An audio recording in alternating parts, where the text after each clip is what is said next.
Bonjour à tous et bienvenue dans cette nouvelle édition du Grand JT des Territoires. Voici les titres de l'actualité. Alors que le contexte international est plus que tendu, l'armée française vient de présenter de nouveaux blindés. Dans ce journal, un officier du programme de réarmement Scorpion nous expliquera ce qui va changer dans le fonctionnement de notre armée. Après une très forte croissance, le marché des voitures électriques connaît une baisse en 2024.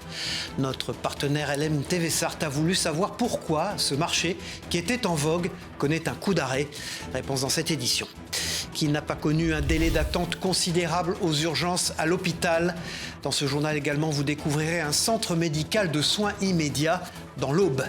Et puis en fin d'édition, nous découvrirons le Mountain Kart, cette nouvelle activité proposée par la station de l'Alpe d'Huez qui a su attirer de très nombreux vacanciers, détente et fun. Mais c'est à la fin de ce journal. Je vous le disais dans les titres, l'armée française est en constante mutation. Depuis 2014, le programme d'armement Scorpion modernise les moyens de combat. L'armée de terre a récemment présenté 4 nouveaux blindés, alors que le contexte international, vous le savez, est de plus en plus tendu. L'arrivée de ces nouveaux engins ne doit pas changer notre modèle d'armée. Écoutons un officier du programme Scorpion au micro de notre partenaire, la Provence.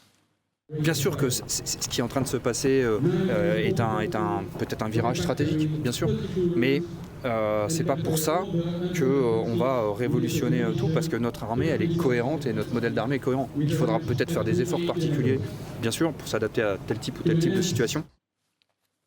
Je vous le disais dans les titres, le marché des voitures électriques freine ces derniers mois. Les ventes ont reculé en 2024. Pour quelles raisons? C'est ce qu'a voulu comprendre notre partenaire LM TV Sarthe lors du salon de l'automobile au Mans. Reportage de Laure Girard. Les voitures électriques se vendent moins en ce moment. Raison principale, l'autonomie. Ça pose des problèmes sur les déplacements à longue distance. On est en France encore en manque de bornes. Par contre, l'électrique, il est parfait, et je le trouve parfait, moi, sur du journalier. Des trajets de 50 à 100 km, ou quand vous rentrez chez vous le soir, vous chargez votre voiture, le lendemain matin, vous pouvez repartir. Beaucoup de visiteurs du salon de l'auto au Mans envisagent plutôt d'acquérir un modèle hybride. Ce vendeur multimarque bien connu en Sarthe le confirme. L'hybride, c'est le bon compromis entre l'électrique et le thermique, justement, où on peut combiner les avantages de l'électrique et du thermique en même temps. Sur le marché du neuf, l'entrée de gamme pour ce modèle français de Citroën démarre à 15 000 €.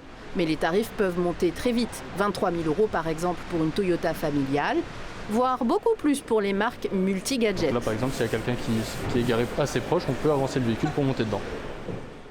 Les modèles de cette marque chinoise, Xpeng, viennent d'être importés en Sarthe il y a quelques jours à peine.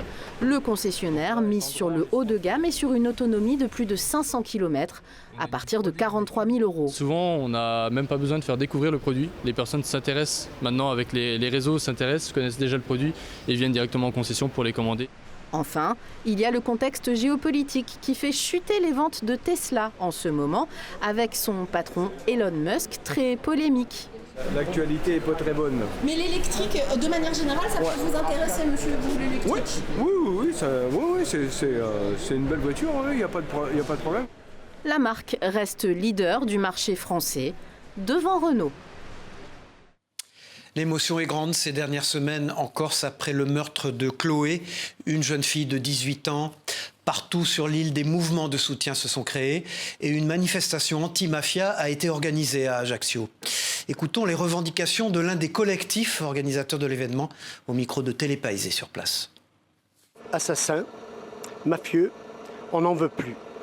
Voilà, c'est aussi simple que ça. Une mafia militaire, une bourgeoisie mafieuse, ensemble constituent la mafia qui aujourd'hui aspire à avoir le pouvoir en Corse. Cette manifestation, elle s'adresse d'abord aux autorités étatiques qui ont quand même le pouvoir de la police, de la justice. Elle s'adresse aussi aux élus qui ont le pouvoir aussi de bloquer certaines infiltrations, certaines imprégnations mafieuses à travers les responsabilités qu'ils ont, par exemple, à la collectivité territoriale ou même dans les mairies, à condition de ne pas avoir peur et de prendre ses responsabilités. En cette saison de ski, les cabinets médicaux de montagne sont très sollicités. Des centaines de personnes y sont prises en charge chaque jour.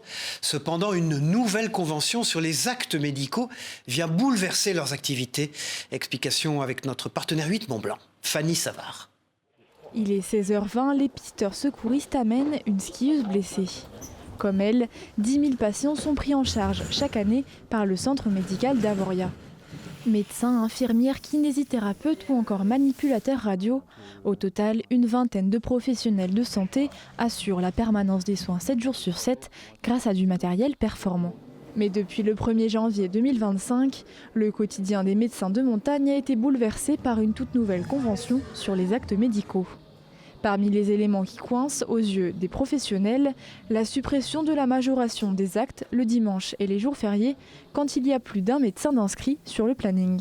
Nous, l'activité le dimanche, elle est la même qu'un autre jour de la semaine et on a besoin pour prendre en charge tous les actes qu'on peut faire sur une journée, que ce soit de médecine ou de traumatologie, de plusieurs médecins. Jusqu'à 4 pour l'exemple de notre cabinet médical.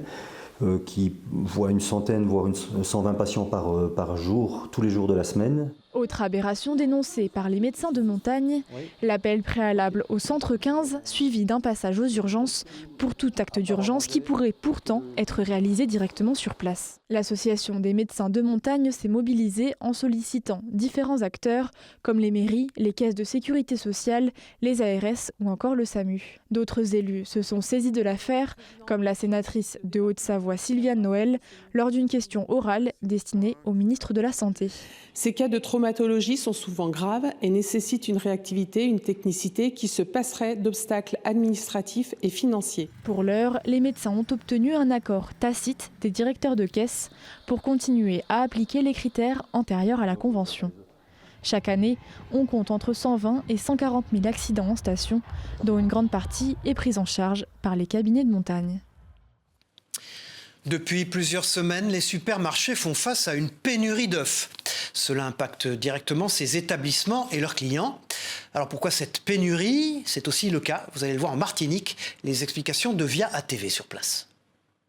Dans cette grande surface, les trous dans le rayon des œufs ne passent pas inaperçus auprès des clients. Je vois que le choix est restreint en tout cas. J'ai constaté qu'il y avait moins d'œufs dans les grandes surfaces la semaine dernière. Avec 150 plaquettes de 4 ou 6 œufs en stock, ce magasin n'est plus livré comme prévu. Normalement, nous sommes livrés tous les jeudis. D'accord ? Et là, depuis plus de 3 semaines, nous n'avons pas d'œufs. Donc on se fait dépanner par les œufs du Monde Capot, mais ce n'est pas tout le temps. Ici, dans cette boulangerie, l'utilisation des œufs est indispensable dans de nombreuses recettes, comme dans les gâteaux locaux. Les 4K, les gros gâteaux, les Robinson, on va gérer le stock, on va réduire juste la quantité qu'il fallait faire. Cette pénurie d'œufs serait due à la perte accidentelle de 16 000 poules à la ferme au grain en 2024. Autre raison de l'absence des œufs dans les rayons, des vides sanitaires réalisés pratiquement à la même période au sein des 2 plus gros producteurs d'œufs en Martinique. Tout autre chose maintenant, 10 ans après les attentats du 13 novembre 2015, une commémoration aura lieu en mémoire des victimes. Pour l'occasion, un mémorial va voir le jour à Paris et c'est du granit breton qui a été choisi pour la construction. TVR s'est rendu en Ille-et-Vilaine, dans la carrière où ont été extraits les blocs de granit. Regardez.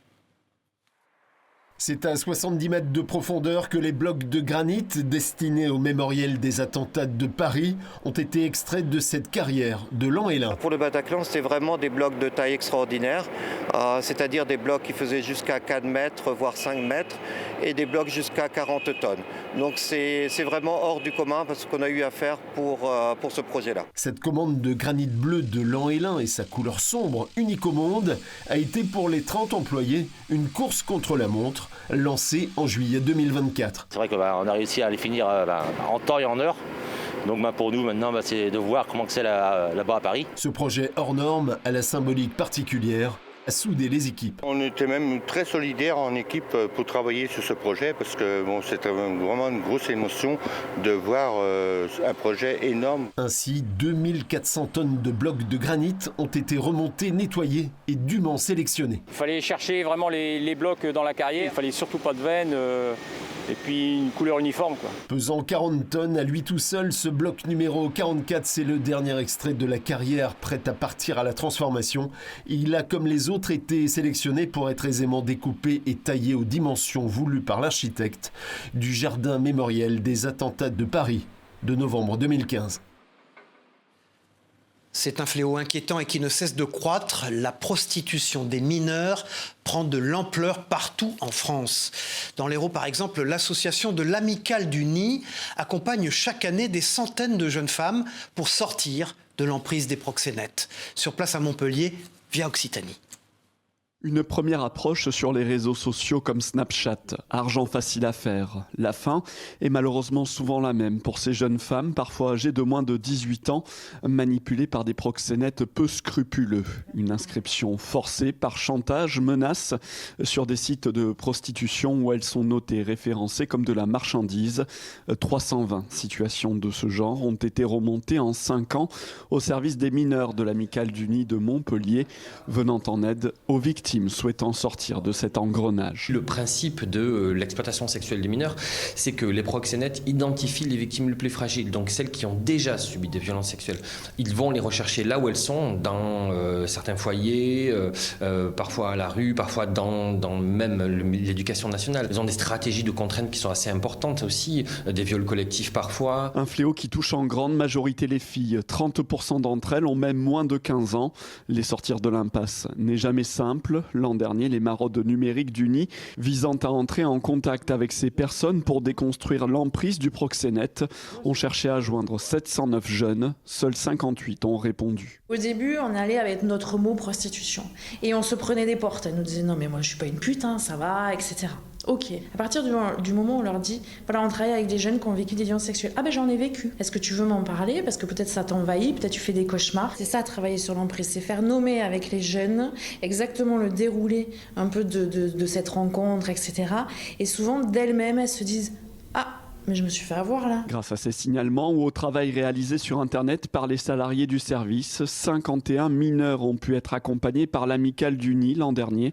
Au vu de l'ampleur du phénomène, masqué par la peur et le silence des victimes, la tâche à accomplir reste immense. Moi, je ne m'attendais pas à avoir un tel constat quant à la prostitution de mineurs dans le département. Le chiffre que je vous ai donné, de 300 à 400, c'est des personnes qui sont aidées, donc c'est la face émergée de l'iceberg. Des personnes qui ont aussi du mal à porter plainte. L'an dernier, l'association a accompagné 7 jeunes dans l'engagement de poursuites judiciaires. Certains la présentent comme la plus belle fonderie d'Europe. Hachette et Driou, c'est son nom, qui était en redressement judiciaire depuis la fin de l'année, vient tout juste de trouver un repreneur. Un nouveau départ pour les employés, mais surtout pour le savoir-faire haut-marnais. Reportage de Clémentine Coppola pour Puissance Télévisions. L'État a décidé d'en faire un exemple de reconversion industrielle. Installés depuis plus de 150 ans sur le territoire, les aciéries Hachette et Driou sont emblématiques du savoir-faire industriel haut-marnais. Aujourd'hui, leur nom change un peu. Elles deviennent les fonderies Hachette et Driou et appartiennent au groupe ACI qui vient de racheter l'entreprise. Un soulagement pour la direction et les salariés qui sortent d'une période de redressement judiciaire lancée le 3 décembre 2024. C'est une vraie fierté de retrouver un actionnaire industriel français qui va nous permettre de nous redynamiser, d'avoir accès à des marchés sur lesquels on veut se développer. Ça va être les domaines du ferroviaire, les domaines du nucléaire, le domaine de la défense, pétrochimie et éolien flottant. Donc c'est vraiment les marchés porteurs et les marchés de demain où on veut vraiment chercher à se développer, bien sûr en gardant nos clients historiques dans le mining et dans tout ce qui est énergie. Le savoir-faire historique sera préservé, ainsi que les 270 emplois. C'est une des plus belles fonderies d'Europe, et également parce qu'il y a 272 familles qui sont derrière. Donc on a eu une seule obsession, c'est sauver l'emploi. Pour ACI Group, le repreneur, cette fonderie est stratégique. La capacité de production de l'entreprise est de 11 000 tonnes par an. Aujourd'hui, on a des besoins sur cette filière, nous on les connaît, donc on a une capacité d'attractivité et d'investissement qui fera que ça sera une fonderie d'avenir. La sidérurgie fait partie intégrante de l'histoire et de l'actualité industrielle de la Haute-Marne. C'est un savoir-faire, presque un ADN. Alors quand une entreprise est en difficulté, tous les acteurs du territoire s'associent. La Haute-Marne n'est pas en déclin. La Haute-Marne en fait œuvre de résilience. Et aujourd'hui, effectivement, sur l'industrie, on traverse une période qui n'est pas simple. Aujourd'hui, pas de perspective. On voit bien que le marché est en train de bouger. Mais je garde la foi, parce qu'encore une fois, ce sont des hommes et des femmes qui qui connaissent ce métier-là, qui font la Haute-Marne et ils sauront s'adapter. Hachette-Driou entame donc une nouvelle page de son histoire avec l'ambition de redevenir un acteur incontournable de l'industrie française. Entre héritage et modernisation, la fonderie haut-marnaise mise sur son savoir-faire pour se réinventer. Qui n'a pas fait l'expérience d'une attente insupportable aux urgences à l'hôpital? Pour remédier à ce problème, le centre médical de soins immédiats prend le relais. Alors quel est son fonctionnement? C'est ce que nous allons découvrir avec Canal 32 dans l'Aube. Regardez. Imaginé par des professionnels de santé, le centre médical de soins immédiats, CMSI, accueille les patients orientés par le centre 15 ou un médecin traitant ou présentant des urgences non vitales, sans rendez-vous. Il repose sur le principe des soins non programmés. Vous vous tordez la cheville, vous pouvez venir consulter ici. Si vous vous coupez en faisant du bricolage, vous pouvez venir ici. Si vous bloquez le dos en déménageant votre appartement, vous pouvez venir ici. C'est toutes les pathologies urgentes non vitales. L'intérêt, c'est d'avoir que 6 box pour rester à taille humaine et qu'on soit continuellement agréable avec nos patients et que les soignants s'y retrouvent aussi dans la qualité patient. Ce centre vient compléter l'offre existante de l'établissement au bois de soins immédiats, ouvert en octobre 2018. Avec une augmentation annuelle de la fréquentation de 10%, cet établissement a atteint un niveau de saturation, prenant en charge 25 000 patients l'année dernière. Le CMSI vise à décongestionner cette structure. En fait, ça augmente l'offre de soins du département pour pouvoir répondre aux besoins de la population. Selon ces professionnels de santé, cette structure légère assouplit la prise en charge des patients avec des moyens adaptés. Depuis 3 mois, les médecins du CMSI ont entamé un bras de fer avec le Conseil de l'Ordre des infirmiers pour faire valider certains recrutements. Ils estiment que ce blocage pourrait compromettre la pérennité du centre. Les infirmières libérales qui travaillent dans ce centre n'ont pas une activité classique. La pérennité n'est pas du tout assurée parce que le Conseil de l'Ordre des infirmiers aujourd'hui nous bloque pour des raisons statutaires. La demande de faire sauter ce verrou législatif a été transmise au ministre de la Santé. Malgré ces difficultés, le CMSI a ouvert ses portes avec une équipe composée de 5 médecins et d'une infirmière. Pour recréer du lien social et redynamiser nos villages, les députés ont adopté ce 10 mars dernier une proposition de loi visant à simplifier l'installation des bistrots dans les communes de moins de 3500 habitants. TV7, la chaîne du groupe Sud-Ouest, s'est rendue dans 2 villages de Gironde, aux réalités, vous allez le voir, bien différentes. Tristan Lambert.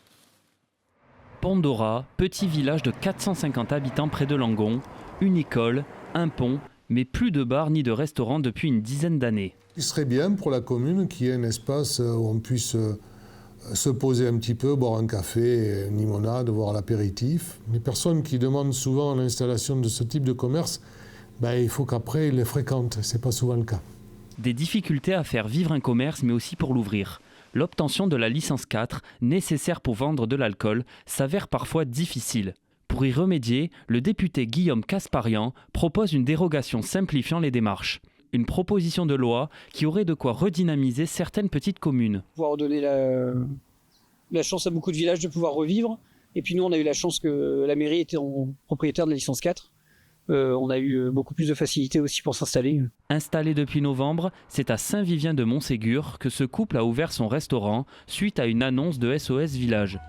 Et selon le maire, ce type d'établissement est nécessaire pour redonner de la vie à tout un territoire. Que ce soit les bars, les restaurants, ça permet d'avoir un lien social. Voilà, c'est important pour nos petites communes qui sont désertées de plus en plus. Voilà, il faut le dire. Dans les zones rurales, les cafés-restaurants se font de plus en plus rares. En 1960, on en comptait 160 000 contre seulement 40 000 aujourd'hui, soit une baisse de 75%. Toujours en matière de ruralité, connaissez-vous Village d'avenir? Ce dispositif, mis en place par le gouvernement, vise à soutenir les petites communes en matière d'habitat, d'urbanisme ou encore de petits commerces. De passage dans les Vosges, la ministre déléguée chargée de la ruralité, justement, Françoise Gatel, a annoncé le prolongement de ce dispositif jusqu'en 2027. Écoutons la membre du gouvernement au micro de Vosges TV sur place. Nous avons sauvé ce programme qui connaît un grand succès. Quand je dis succès, c'est qu'on a des résultats assez remarquables, puisqu'on a plus de 4200 projets qui ont été accompagnés. Et c'est pour les habitants, tous ces projets. Ça peut être une école, une épicerie associative, que sais-je. Cette semaine, c'était Vadim Omelchenko qui était l'invité de Face au territoire sur TV5 Monde avec la presse quotidienne régionale. L'ambassadeur d'Ukraine en France a commenté les récentes avancées des pourparlers pour mettre fin à la guerre. Écoutons l'ambassadeur d'Ukraine. Les Américains ont été très gourmand, Donald Trump principalement comme représentant des États-Unis. Il est un petit peu revenu sur ses exigences en matière de terres rares. Ce que disait Donald Trump au départ, c'était « nous allons signer un accord avec vous l'Ukraine et nous allons nous installer des sociétés américaines et exploiter vos terres rares ». C'est pas lui, c'était la nôtre proposition. Ouais. Et pour l'Europe et pour les États-Unis aussi. Mais on considère ça comme possibilité d'investir dans notre économie. Votre économie. Bien sûr, et aussi pour garantir de la sécurité. Est-ce que vous pourriez imaginer, durant les mois et les années qui viennent, s'il y a un accord de paix, reprendre des échanges commerciaux, que ce soit sur du pétrole ou sur des produits agricoles, avec la Russie? Même si elle est toujours la Russie de Vladimir Poutine. Jamais. Jamais. Direction la Moselle maintenant, où des commerçants ont décidé de miser sur la confiance. Un boulanger et une fleuriste vendent leurs produits en libre service et les clients n'ont plus qu'à se servir et payer sans passer par la caisse. Est-ce une solution d'avenir? Reportage de Moselle TV sur place. Désormais, plus besoin de faire la queue dans cette boulangerie de Forbach. Ici, certains produits comme ces baguettes et croissants sont en libre service.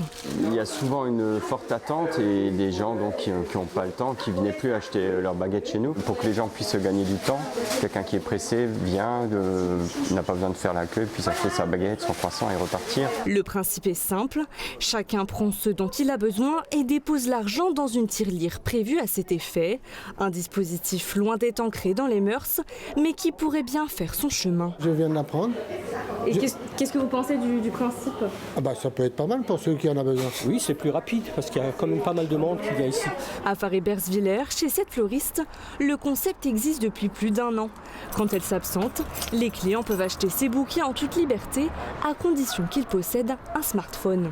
Ils scannent le code et ils mettent le montant qui est justement sur la composition ou le bouquet. Pas de caisse ni de contrôle, un pari audacieux où tout repose sur l'honnêteté des clients. Même si on vit dans un monde où c'est pas évident de donner sa confiance, moi j'ai fait ce pari-là parce que bon, déjà on est dans un village, généralement je connais bien mes clients et donc je fais confiance et voilà, c'est le principe du commerce de proximité. En misant sur l'honnêteté de leurs clients, cette fleuriste et ce boulanger parviennent à développer leur activité, un modèle de libre service basé sur la confiance qui séduira peut-être d'autres commerçants. Il est l'un des meilleurs joueurs du monde de tennis. Il est 22e mondial et pourtant, vous ne le connaissez pas. À 85 ans, Roger enchaîne les titres dans la catégorie senior et prouve que l'âge ne doit pas être un frein.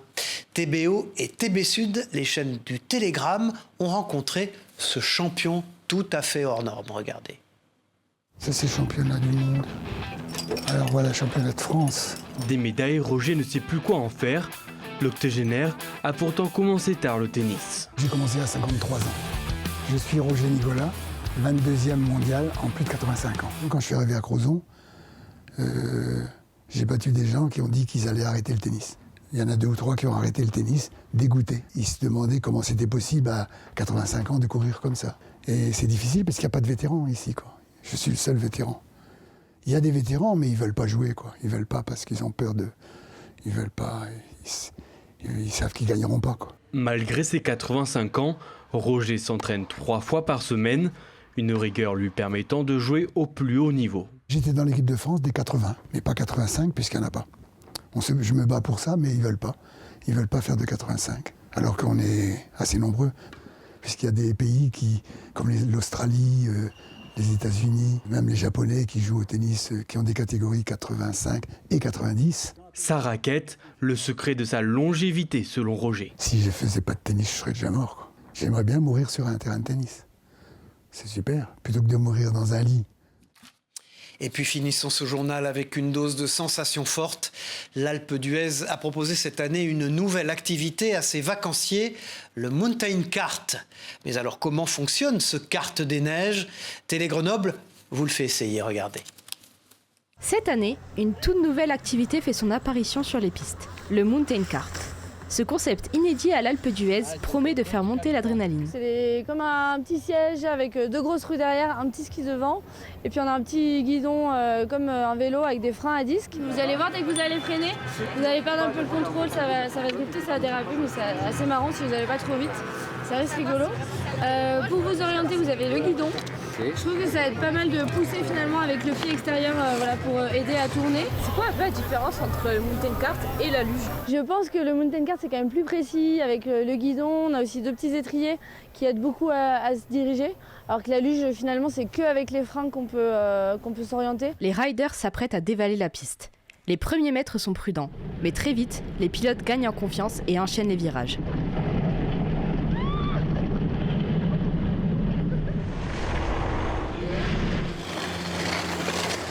Alors c'était cool. Ah, c'est génial. Ça ressemble un peu comme si on était avec les skis aux pieds et puis qu'on faisait des bonnes descentes, mais sauf que là, il faut maîtriser un peu les virages. Rendez-vous sous les télécabines des Jeux pour une piste spécialement dédiée.